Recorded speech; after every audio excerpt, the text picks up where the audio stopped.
Imagine you're at a casual dinner with a group of native English speakers. Everyone's laughing, relaxing, talking about their week. You want to jump into the conversation, so you wait for a good moment and say, "I am highly exhausted because I had to postpone my vacation due to work obligations." Technically, that sentence is completely correct. The grammar is flawless, the vocabulary is impressive. Nothing about it is actually wrong. But there's this tiny, almost invisible pause in the conversation right after you speak. Your friends smile politely, but something in the room feels just slightly off, a little stiff. Why does this happen? It happens because you're speaking exactly like a textbook, or maybe a formal business contract, in a room full of people who are just trying to relax. You're wearing what we could call a mental stiff suit, in a room where everyone else is dressed casually. Native speakers understand words like exhausted, postpone, or extinguish perfectly well, but they rarely reach for them in everyday, casual conversation. Instead, they lean on a completely different set of tools, ones that make their speech sound warm, relaxed, and natural, almost without them even thinking about it. They use phrasal verbs. Instead of postpone, they'll say put off. Instead of exhausted, they'll say worn out. Phrasal verbs are really the true heartbeat of spoken English. If you leave them out entirely, your speech will always carry a slightly robotic edge, no matter how flawless your grammar happens to be.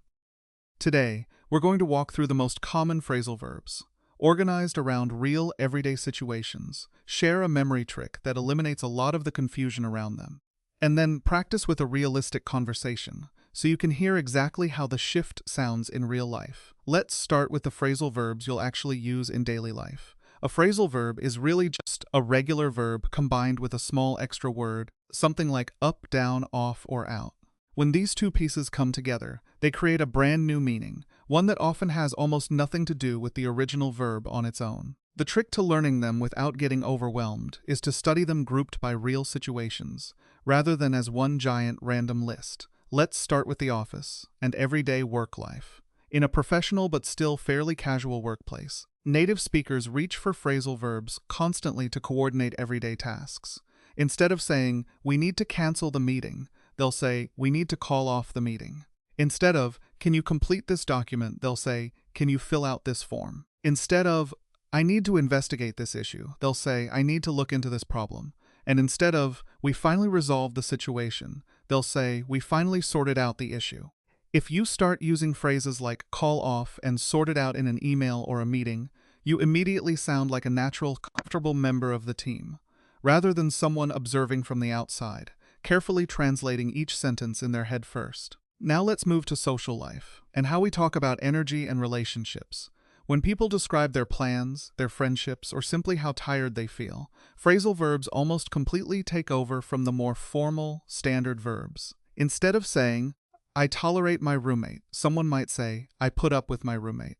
Instead of, "I am anticipating the weekend," they'll say, "I'm looking forward to the weekend." Instead of, "My car ceased to function," they'll say, "My car broke down." And instead of, "I accidentally fell asleep on the couch," they'll say, "I accidentally dozed off on the couch." Notice how much warmer, more physical, and more human these sentences sound once you swap in the phrasal version. It strips away that academic stiffness entirely and lets you connect with the person you're talking to on a much more relaxed, genuine level. Now, here's the biggest reason most learners quietly avoid phrasal verbs altogether. They feel nearly impossible to memorize. You open a dictionary and suddenly you're staring at look up, look down, look out, look after, and look for, all sitting there together, and it feels like a chaotic, overwhelming puzzle with no clear pattern. Here's the shift that actually makes this manageable. Stop focusing so heavily on the main verb itself. Instead, pay close attention to the particle, that small word tacked onto the end. More often than not, that little particle carries a hidden, fairly consistent logic that quietly reveals the meaning. Let's take a close look at the particle up. In ordinary English, up simply means moving toward the sky. But inside phrasal verbs, up almost always carries one of two hidden meanings, either completion or improvement. Let's look at completion first, where up signals finishing something entirely, 100%. Eat up doesn't just mean eat your food, it means finish the entire plate until it's completely gone. Clean up doesn't just mean wipe a surface, it means clean the whole room until it's spotless. Drink up means finish whatever's left in your glass before you leave. And use up means using a resource until absolutely nothing remains, like saying, "I used up all the milk this morning." Now let's look at improvement, where up signals making something better, bigger, or stronger. Cheer up means increasing someone's mood or happiness. Speak up means increasing the volume of your voice so people can actually hear you. Brush up means improving a skill you haven't used in a while. Something like, I need to brush up on my English before the interview. And grow up simply means increasing in age and maturity over time. Do you notice the underlying pattern here?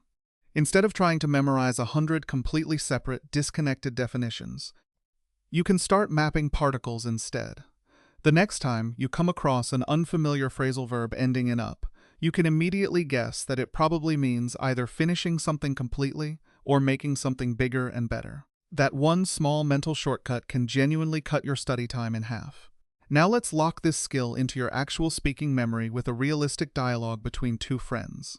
First, we'll hear the conversation using stiff, overly formal textbook language. Then, we'll rewrite the exact same conversation using natural, everyday phrasal verbs.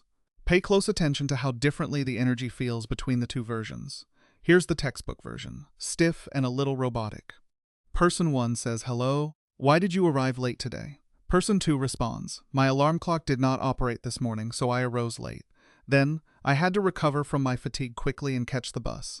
Person 1 replies, "Do not worry, we can manage the situation. Let's create a new plan." Nobody actually talks like this in real life. It sounds a bit like two computers exchanging information rather than two friends catching up.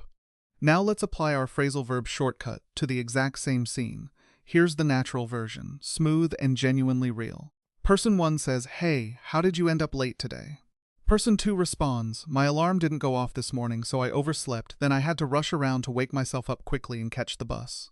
Person 1 replies, "Don't worry, we can work it out. Let's come up with a new plan." Let's briefly break down what's happening in that natural version. End up means arriving at a final situation or outcome, often unexpectedly. Go off means to make a loud sound or ring, specifically used for alarms or timers going off. Work it out means successfully solving a problem or managing a tricky situation. And come up with means to invent or produce a new idea or plan on the spot. When you speak using that second version, your voice naturally falls into the same rhythm, the same cultural frequency, as native English speakers around you. You come across as relaxed, relatable, and genuinely fluent, not because your vocabulary got more advanced, but because it got more natural. Phrasal verbs were never designed as some extra unnecessary layer of English meant to make things harder for learners. They're really just the standard vocabulary of ordinary, everyday human life. By stepping away from overly formal textbook verbs and instead grouping your practice around real situations and the underlying logic of particles, you can strip away a lot of that structural stiffness and unlock a much more natural, confident way of speaking, often faster than you'd expect. So here's your action step for today. Take just one phrasal verb from everything we covered, maybe look forward to, or come up with. Write down one simple sentence about your actual real life using that phrase. Then say it out loud to your empty room 3 separate times until it starts to feel comfortable rolling off your tongue, natural rhythm and all. Take off that formal suit and start embracing real, everyday English today. Thank you for watching, and I'll see you in the next one.